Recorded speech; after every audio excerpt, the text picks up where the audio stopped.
अच्छा dear students, ऐसा है कि यहाँ पे हमने ये किया है कि एक सेंट्रल एटम ए ले लिया है जो कि वेरियस टाइप्स ऑफ बॉन्ड्स बना सकता है, और एक terminal atom side atom B है हमारे पास। तो इनके कॉम्बिनेशन से हमने डिफरेंट मॉलिक्यूल्स बनाए। अब मैं सबसे पहले ले रहा हूं एक ऐसा मॉलिक्यूल जिसके पास दो टर्मिनल एटम होंगे और एक सेंट्रल एटम होगा। मॉलिक्यूल की टाइप होगी AB2 type. AB2 type molecule के पास टोटल दो पेयर होंगे इलेक्ट्रॉनों के पेयर्स, जिनमें से वो दोनों के दोनों बॉन्ड पेयर होंगे और कोई भी लोन पेयर नहीं होगा, यानी दो पेयर दोनों ने बॉन्ड बनाने में हिस्सा ले लिया। ऐसे मॉलिक्यूल की ज्योमेट्री लीनियर होगी, उसकी शेप यूं होगी कि सेंट्रल एटम ये है, टर्मिनल एटम एक दूसरे से बिल्कुल 180 डिग्री के एंगल पे मौजूद होंगे। और इन मॉलिक्यूल्स की एग्जांपल है मर्क्यूरीज क्लोराइड, बेरिलियम क्लोराइड। अब कार्बन डाइऑक्साइड के अंदर कार्बन और ऑक्सीजन में डबल बॉन्ड है, मगर ये बिल्कुल सिंगल बॉन्ड के तौर पर बिहेव करेगा। कार्बन में यहाँ पे ट्रिपल बॉन्ड है, ये भी सिंगल बॉन्ड के तौर पर बिहेव करेगा। ये सारे मॉलिक्यूल लीनियर शेप के 180 डिग्री बॉन्ड एंगल रखते हैं और AB2 टाइप मॉलिक्यूल हैं। उसके बाद AB3 टाइप मॉलिक्यूल है, तीन बॉन्ड पे तीन टोटल इलेक्ट्रॉन पेयर्स, तीन बॉन्ड पेयर, कोई लोन पेयर नहीं होगा। जब तीन बॉन्ड पेयर्स होंगे तो मॉलिक्यूल की ज्योमेट्री ट्राइएंगुलर प्लेनर होगी और शेप यूं होगी कि एक सेंट्रल एटम होगा और उसके साथ तीनों एटम्स एक दूसरे के साथ 120 डिग्री के बॉन्ड एंगल के ऊपर मौजूद होंगे।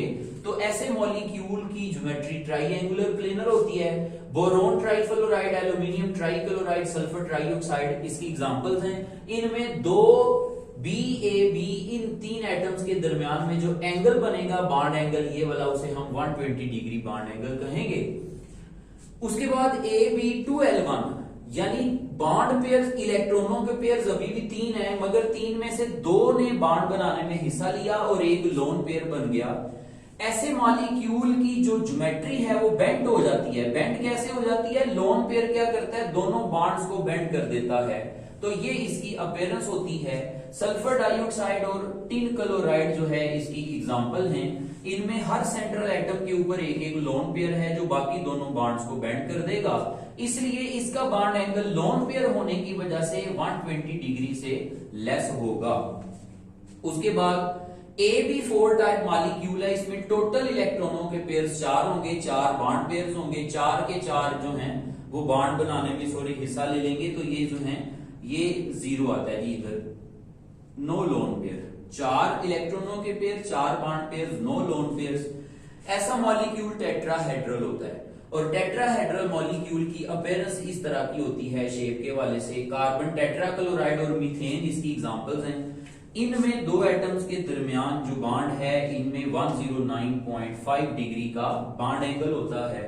उसके बाद AB4 की एक टाइप है AB3L1, ये टोटल पेयर इसमें चार हैं। L1 का मतलब एक लोन पेयर होगा और AB3 मींस तीन बॉन्ड पेयर्स होंगे, तीन बॉन्ड पेयर्स एक लोन पेयर, टोटल पेयर हो गए चार। ऐसे मॉलिक्यूल की ज्योमेट्रिक पायरामिड की फॉर्म में होती है इस तरह से, ठीक है, जैसे ये आपको दिख रहा है तो ये यूं पायरामिड की फॉर्म में बनेगा, ठीक है। अमोनिया और फास्फोरस ट्राइक्लोराइड इसकी एग्जांपल है। सेंट्रल एटम के ऊपर एक लोन पेयर होता है और तीन बॉन्ड्स होते हैं जो लोन पेयर की वजह से यूं बेंड हुए होते हैं, ठीक है। और इसका बॉन्ड एंगल 109.5 डिग्री से लेस होता है।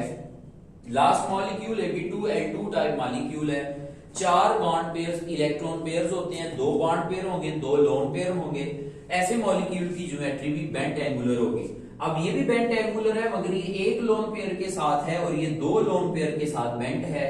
इसकी एग्जांपल वाटर और हाइड्रोजन सल्फाइड है। इसका बॉन्ड एंगल भी 109.5 डिग्री से लेस होता है। डिपेंड करता है सेंट्रल एटम की नेगेटिविटी पे और सेंट्रल एटम के साइज पे। इसके बाद वेस्पर के बाद हमारा नेक्स्ट टॉपिक इंशाल्लाह VBT के ऊपर होगा।